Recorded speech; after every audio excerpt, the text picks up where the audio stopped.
Hi there, it's Amy with Mindful Art Studio, and I want to share with you a little bit today about the way that I think about repetition, variation, and texture in my art journal collages.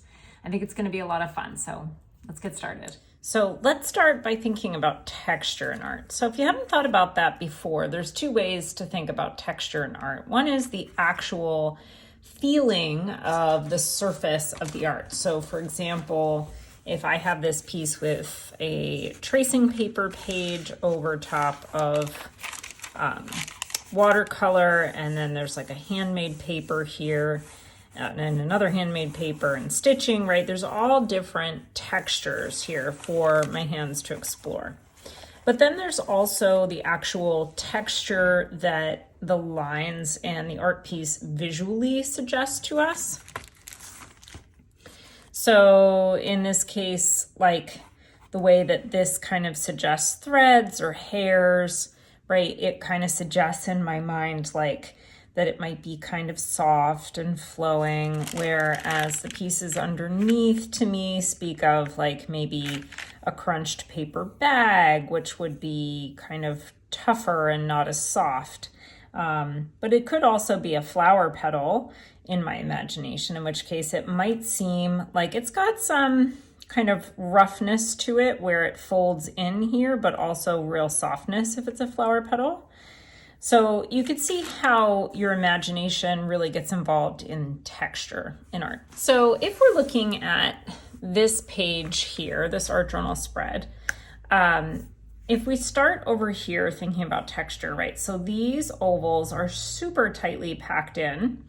And to me, in my imagination, it almost kind of suggests like cobblestones, so that, you know, if I'm allowing my imagination to run a little bit, it's like if I were as small as an ant and I could crawl over the surface, it would probably be hurting my feet with all those little hard stones.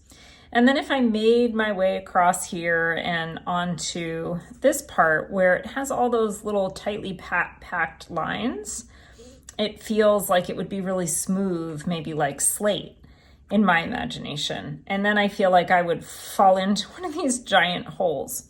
But you can see that I'm playing with an oval shape here and roughly with an oval shape here as well. So there's this repetition, but with a change of those lines in between and space in between.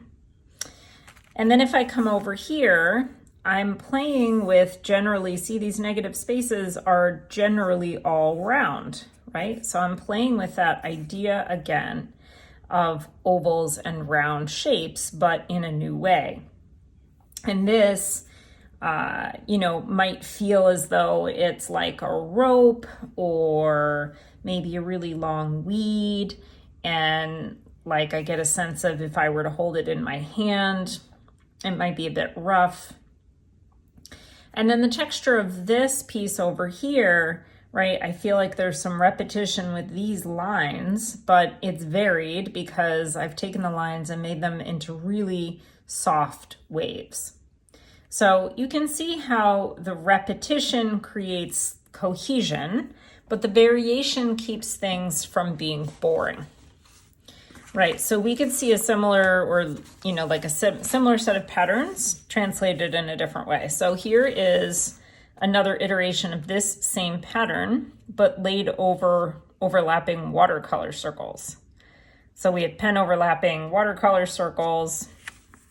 So there's a few different kinds of repetition and variation happening there. And then here's this oval pattern again overlapping some watercolors. And you can see how it, you can vary, right? And also these could be interesting together. I'll show another page and give another example. So like here's another time I'm playing with lines, right? And so these are really tightly packed in. So that gives one kind of sensation. And then you can see I'm repeating lines and lines and lines all in different ways in many layers. But I feel like this gives like a real softness, whereas this feels much more sharp.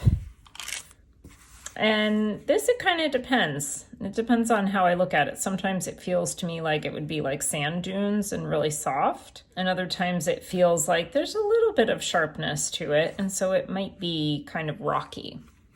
And so your imagination really does come into play here too.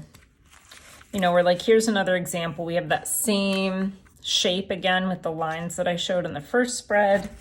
We saw those here, and here they are again, iterated a little differently. And you see the softness that these suggest.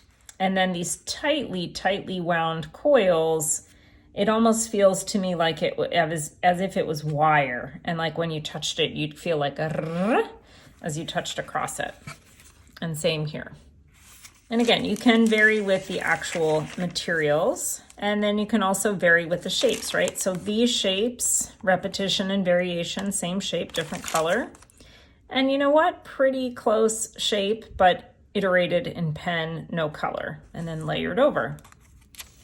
And then similar story over here.